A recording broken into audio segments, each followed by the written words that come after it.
Alright, we're going to go over our new drop-in kit for the XDM. This is a kit we've been thinking about doing for a while, and just needed to get everything in place to get it to you guys. So I'll show you how to install it. Before we do that, let's just check and see where this gun's at to start. I've made a couple of marks here and here that show the factory trigger movement.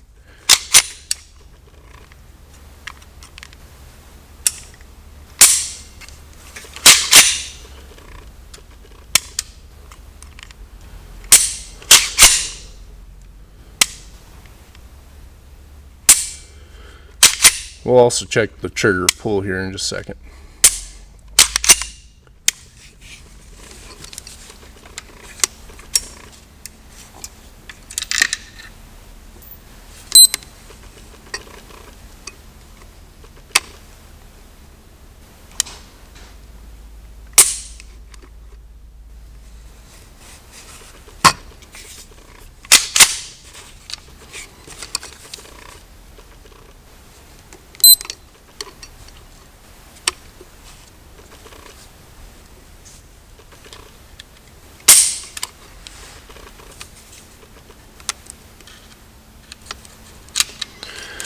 Alright, to get started,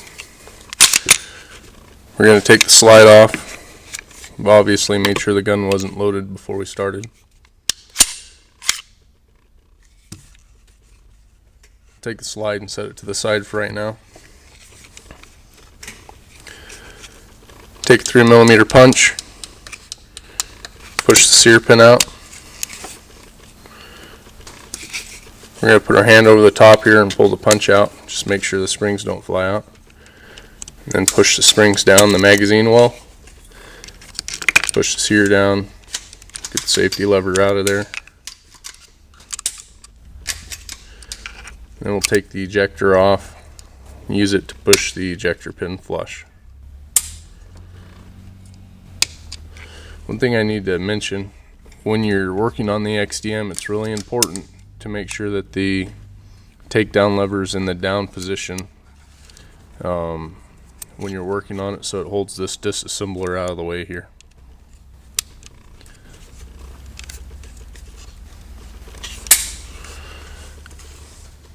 Take the sear pin,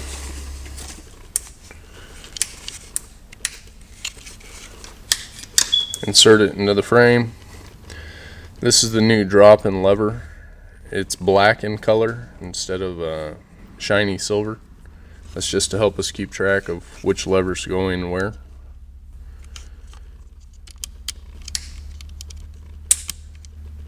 Hang that on the pin. Take the factory sear, reinstall that.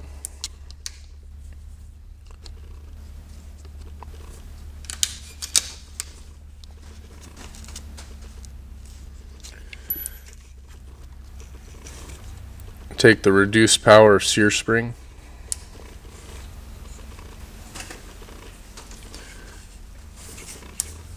install that.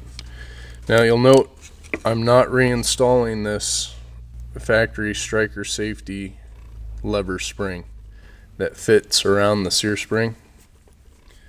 After this kit's installed, you don't need the spring anymore. You can put it in, but it's just going to add to the pull weight.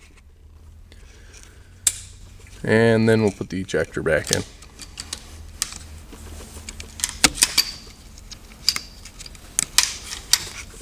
Make sure the sear pin's flush on both sides of the frame. We're going to push the ejector pin in until it's flush with the outside of the frame here.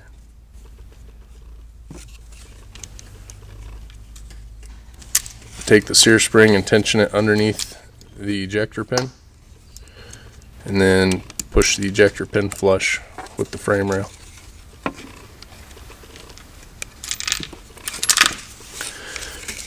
At this point we can check for grip safety function. Moves in and out freely, blocks the sear movement up and down.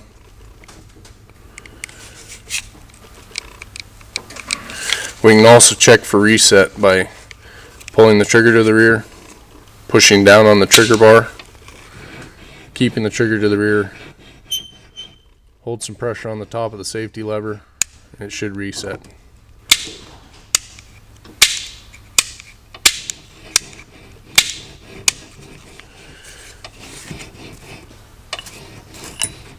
I'm going to move on to the front of the gun here.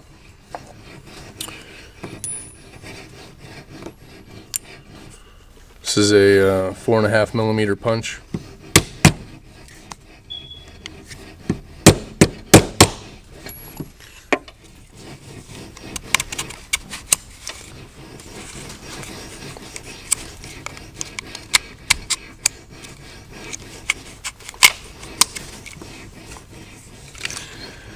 Going to rotate the takedown lever to the up position and then back and forth between 12 o'clock and 10 o'clock as we pull out. Turn it upside down, rotate it back and forth as you pull. It'll come out. Lift up the locking block and the slide stop spring. Pick up the slide stop. This is the disassembler transfer bar. Set that off to the side.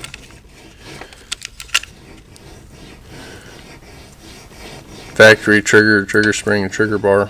I'm going to rotate the trigger bar forward and pull it out. Set the spring and the trigger off to the side. This is the trigger that comes with the kit. It has an over travel stop on the back of it. The over travel stop has already been fit. Reduced power trigger spring.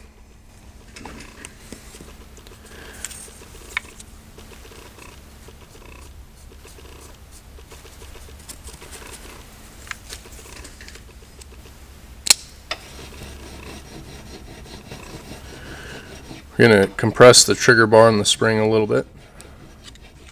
Put the back of the trigger bar in the frame. Put the trigger through the cutout in the frame. Take the slide stop lever, place it there. The disassembler transfer bar. Put the back in first, and then put the front in. Take the locking block with the slide stop spring. Put the back of the locking block in first. Rotate the front of it down.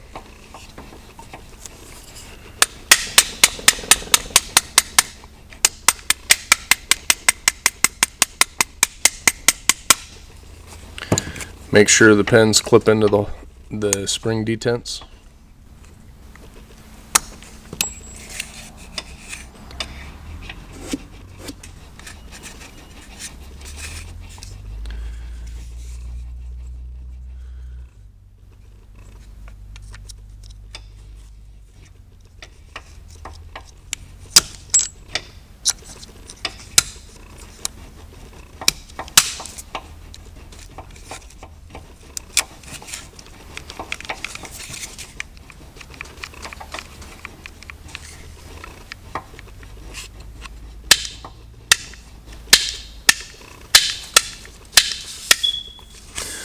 I'm going to set the frame off to the side and move on to the slide.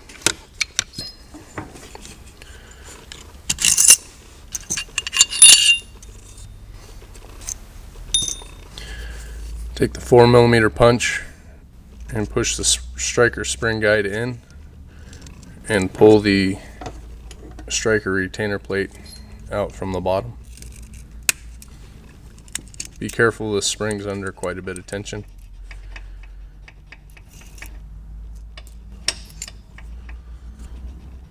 This is the cocking status indicator, striker spring guide.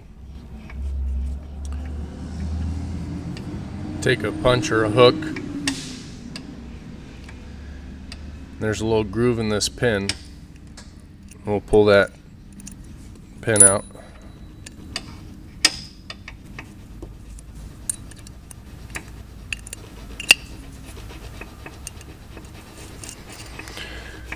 I'm holding pressure down on the striker safety, and that's under spring tension also. Pull that out and remove the spring. Alright, I had to go get the striker safety spring. It's a little tiny spring. It's pretty easy to lose, so make sure you keep track of that. And we're going to put a little bit of grease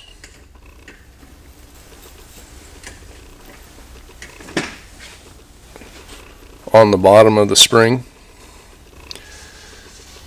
and then we'll use the grease to hold the spring in place while we install the striker safety.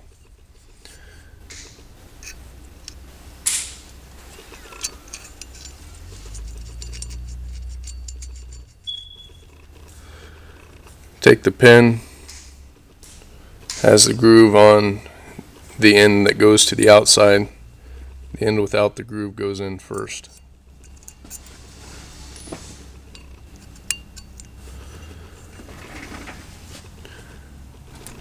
Take the reduced power striker spring, striker status indicator in one end, and the striker spring guide in the other. Install that in the back of the striker.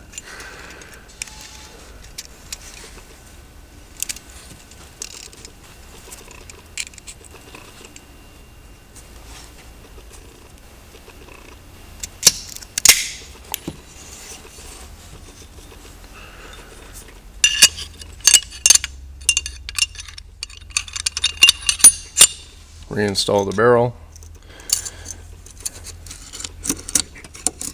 and the guide rod.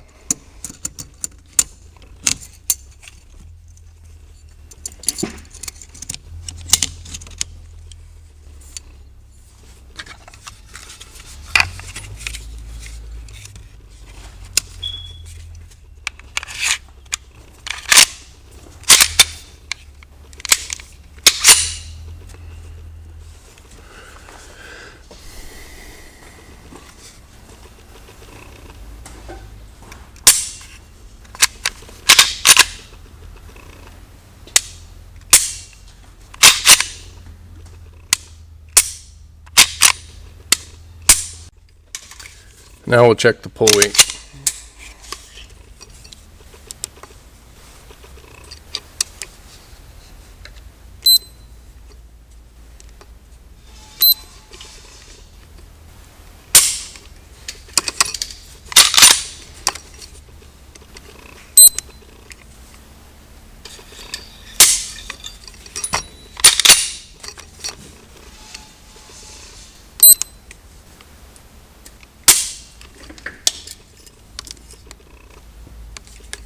Thanks for watching.